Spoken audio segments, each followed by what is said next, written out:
No, this isn't fucking stupid at all. What is going on here? Breakfast! Hey guys, welcome to another episode of Grubbing with Garbage. Today we're going to be tackling breakfast, so let's get started, shall we? Now the key to a successful breakfast lies of course in the bacon. If you're some sort of disgusting, degenerate, low-down person, you could probably pick some up at the store. However, for our purposes, we're going to be freshly slaughtering a nice, juicy pig. Because as we all know, the taste is best when you can still taste the remnants of their soul. Once we've reacquired our tasty little chunk, we're going to make an incision here and just a little cut there, and then by the end, you should have something that looks a little bit like this. This is nice, fresh bacon, and you can tell it's fresh because of the way it is. If you're feeling extra fancy, you could somehow ruin the flavor of your bacon by adding some seasoning. Just make sure I don't see it, because so help me God if I see you Once we cut our bacon to our desired we're going to want to set our stove to a medium to medium-high heat, and we're going to let it cook and get a little hot for about a minute and a half before we throw the bacon strips in. You don't have to be fancy about it, just toss those bad boys in. Of course, this brings up the age-old question, which is, what on earth do I do while it takes my bacon forever to cook? Thankfully, because it's 9 a.m. and I am indeed a raging alcoholic, I do have some ideas for you to try. We're going to be making a drink that I like to call Tatooine Blue Milk. It is equal parts banana cream liqueur and blue curacao. All you have to do is throw a few shots into a mixer and give it a shake. Now spend a few minutes looking for your shaker. Yep, it's not over there. Okay, and it's not there. Where could it be? Who knows? Well, I guess we're gonna give up and we're just gonna put it in a glass and stir it together. Oh wait, look, I found it. I found it in one of the cupboards that I didn't check before, so we're gonna use that. So we just need to get some ice out of the freezer here and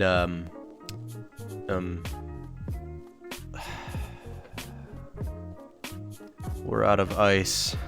You know what? It's fine. We got the shaker out. We're going to use the shaker. We don't really need ice. This stuff's cold on its own. So all you really need to do is measure out 3 shots of both the banana cream liqueur and the blue curacao and pour them into the shaker. If you're feeling a little extra saucy, you could put in 5 or 6 shots, but hey, this just fills half a glass. Once you've done that, we're going to throw the cap on it and give it a good shake for 10 seconds, no more, no less, and oh, shit.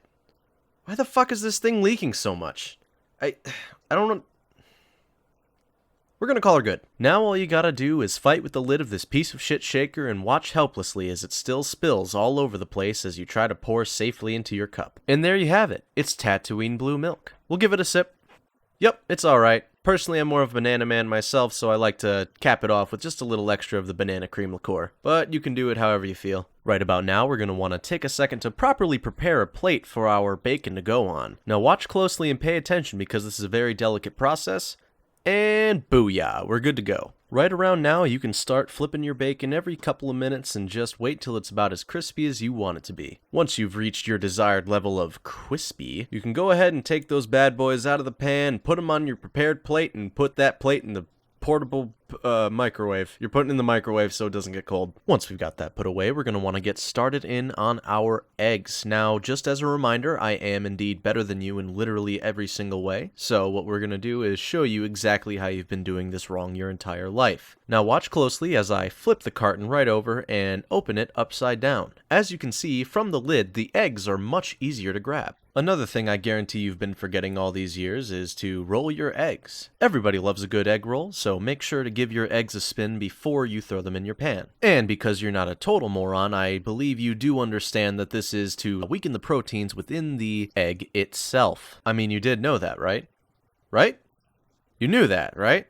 Once your eggs have done a super sick 900 McTwist, you can go ahead and take those straight to the pan. Go ahead, slap a pat of butter in that pan, and then get to cracking your eggs. Because as they say, you can't make an omelet without breaking a few eggs. However, we aren't making omelet. We're making fried eggs, and there is our daily reminder that we only hurt because we hope. So you know what? Fuck it. If they want to break their yolk so bad, we're going to make some scrambled eggs. For our scrambled eggs, we're going to want to start by chopping up a quarter of an onion. As always, when you are handling hazardous materials, you are going to want to make sure you are wearing the proper protective equipment. Now just grab a nice big kitchen knife and have a go at it. Yes, I have watched tutorials on how to safely cut veggies. No, I do not care. Once you have your onions somewhat finely chopped, you're going to want to take it over to the pan and dump it in with some butter. And we're going to let those saute for about 5 minutes or so. And since we have a couple minutes of downtime, we are definitely going straight back to the alcohol. This is a drink I like to call Spite Me to the Moon and Back. However, if your bartender isn't sure what you're talking about, simply tell him, "Suffer with me," and he'll definitely understand what you need. To make this drink, you're going to want to get yourself a bottle made for biking, as well as a can of Bang Energy. If Bang Energy is a little too strong for your taste, you could also substitute in LaCroix mixed with crack cocaine. Grab a measuring cup, measure out exactly 1 cup of Bang Energy, and pour it into the bottle. Once you've done that, you can set your measuring cup off to the side and pour the rest of the can in the bottle. Now you might notice we left some room at the top of the bottle. That is because we will be filling the bottle to the brim with equal-ish parts vodka and Red Stag. Once the alcohol has been added, you're going to put your cap on the top, cover the lid, and give it a good shake. Right about now, you're probably noticing that carbonated drinks do not enjoy being shaken, so take your finger off the top of the bottle and let some of that pressure release. And there you have it, Spite Me to the Moon and Back. We'll give it a little sip, and it's absolutely perfect. Nothing wrong with this at all. Now that our onions are nice and caramelized in our pan, we can get back to our eggs. As you can see, we have a small cup here full of eggs. However, we're going to want to beat our eggs before we put them into the pan. Some sort of tiny whisk would work perfectly for this application. However, since I'm not a tryhard, I will be using a